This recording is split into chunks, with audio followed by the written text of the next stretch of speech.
Hey, School Bus here, bringing you my first video on kind of some of the interesting things about the EBR 75. And I've only played a couple of games in it up to this point, actually 4 to be exact. 3 were kind of a mess, and the 4th one was really good on Prokhorovka, which is where we're at right now. And shout out to 4 Tankers and Dog. He's the one who provided the code for the 7-day rental on this, so I could give it a try out early. So there were a few questions I had after those first few games, so I decided to hit the training room and figure it out. And one is a turning circle. And even when you don't touch the forward throttle, you just turn left or right, it will turn just like you're seeing here. Turn left, turn to the right, and it will just kind of creep along. And then if you let go completely, then it will stop moving. And then if you increase your speed, it will make larger and larger circles. So it's not quite how a real wheeled vehicle would be, unless you were going so fast that it was starting to push, and you would be understeering, and then your turning circle would get wider. So the turning circle of these vehicles is not just dictated by whether you are in the high-speed transport mode or you're in the higher maneuverability mode. It is also determined by just the overall speed. And now here, if we hold down spacebar and the forward key, it will charge up. It'll kind of give a little wiggle, and then let off your thumb on the spacebar, and it'll go rocketing off. And so if we hit this rail crossing here at 60, we make a nice jump across it. You have to be careful, by the way, crossing the rails if you are on high speed, because it can get a little too much air and it will break things. It does seem to be a little more forgiving than with a tracked tank.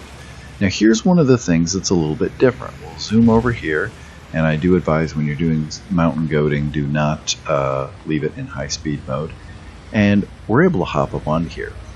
I had never employed this regularly with any other tanks. I think it was theoretically possible, but it does seem that this tank, with its really high power to weight ratio, is able to get to some locations that the tracked tanks are not quite so capable of doing.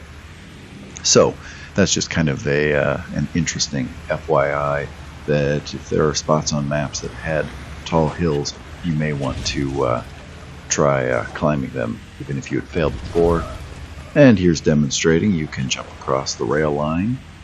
Again, just keep it in low speed mode, high speed mode, or if you exceed 60 km/h could lead to problems. I might show that in the outtakes here at the end. Now I want to test the damage to the wheels, because I wasn't completely clear on this. QB did a really good video on this tank overall. It's where I learned most of what I knew going into my 4 games last night when 4 Tankers crashed our live stream and offered up the code for this, that when you get one wheel damaged, it will cut your speed roughly in half. And I think that's what we're seeing here, is that we were at 60 and now we're at 37, so give or take resistances, yeah, that's about right. And then let's try taking that a little bit further, and let's damage more. Oh, and I guess I should add, once it repairs, you have full speed again. But now let's see what happens if we damage 2 of them. What will we be able to achieve? Excuse me. And okay, so now it's cut down even a little bit further, almost like it's cut in half again. So now we're down into the low 20s, give or take. It does also seem that your turning ability is reduced even further. And so now we'll take this a step further, and we'll damage 3 wheels, and let's see what happens. Now it takes the T29, the Tier 3 T29 that is, a little bit of time here to inflict this much damage, but the HE does make pretty quick work of it. So now with the 3, now it barely moves. I think we're halved again on speed, and it doesn't hardly turn at all. I'd theorize if you had all 4 rubber tires damaged, I don't think the vehicle will turn anymore, and it definitely won't have much for speed. But anyway, there you have it as far as just some of the questions I had immediately. If there are more questions people have, feel feel free to leave it in the comments, and I'll take a look at it.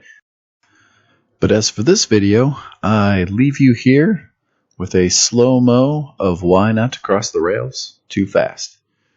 Hope you enjoyed this. Thanks for watching.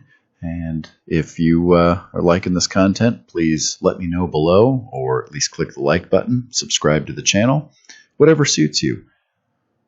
Have a great day.